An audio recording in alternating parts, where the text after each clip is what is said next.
Assalamualaikum warahmatullahi wabarakatuh. Halo teman-teman semuanya. Perkenalkan, nama saya Repadi Ajana. Saya dari kelas 12/9. Pada kesempatan kali ini saya akan melaksanakan tugas PABP, yaitu menjelaskan tentang makhluk Allah.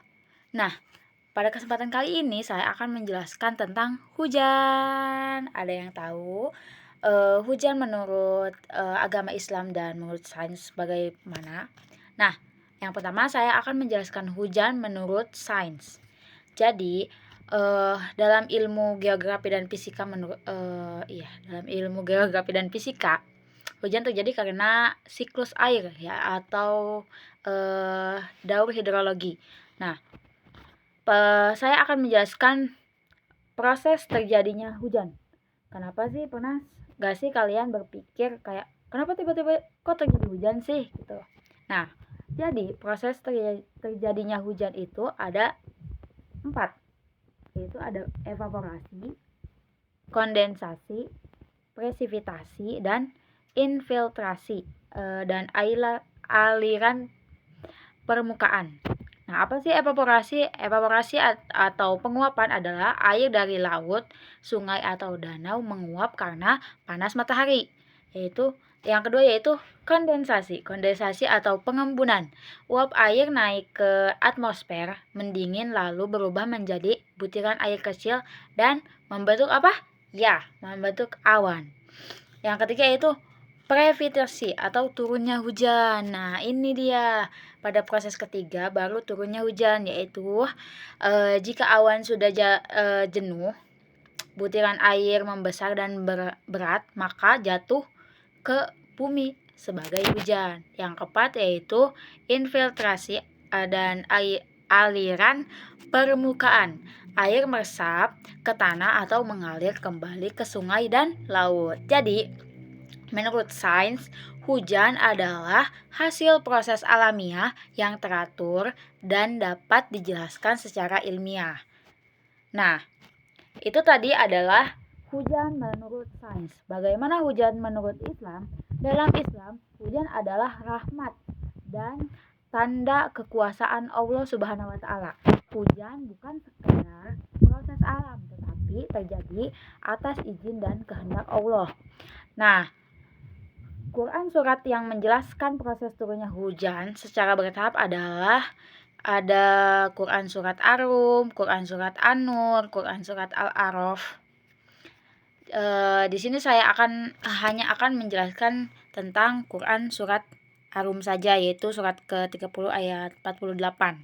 Artinya, Allah lah yang mengirim angin, lalu angin itu menggerakkan awan dan Allah membentangkannya di langit menurut yang Dia kehendaki dan menjadikannya bergumpal-gumpal. Lalu kamu lihat hujan keluar dari celah-celahnya. Ayat ini menjelaskan angin menggerakkan awan. Awan berkumpul lalu hujan turun dari celah awan. Ini sesuai dengan proses kondensasi alam menurut sains. Nah, kesimpulannya yaitu jadi tidak ada pertentangan antara sains dan Islam. Sains menjelaskan bagaimana prosesnya, sedangkan Islam menjelaskan bahwa semua itu terjadi atas kehendak Allah. Nah, kalian sering gak sih nyalahin hujan? Kayak semisal kayak gini contohnya. Kenapa sih hari ini hujan terus? Gitu. Sebenarnya dalam Islam menyalahkan hujan perlu dilihat dari niat dan ucapannya.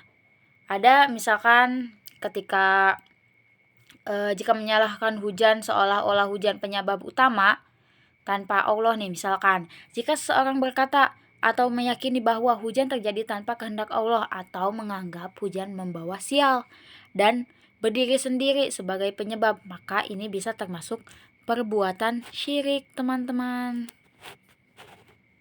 Kenapa bisa perbuatan syirik? Karena dalam Islam hujan turun atas izin Allah. Dalam Quran surat Al-Waqiah surat ke-56 ayat 68 sampai 70. Allah berfirman bahwa Dialah yang menurunkan air dari awan. Artinya semua fenomena alam tetap dalam kekuasaan Allah. Terus yang kedua, misalkan kalian mengeluh hujan karena dampaknya. Misalkan kalian, aduh, hujan bikin banjir, atau misalkan karena hujan jalan jadi macet gitu. Jika hanya mengeluh akibatnya, bukan menyalahkan Allah atau menganggap hujan membawa sial, maka itu tidak sampai syirik.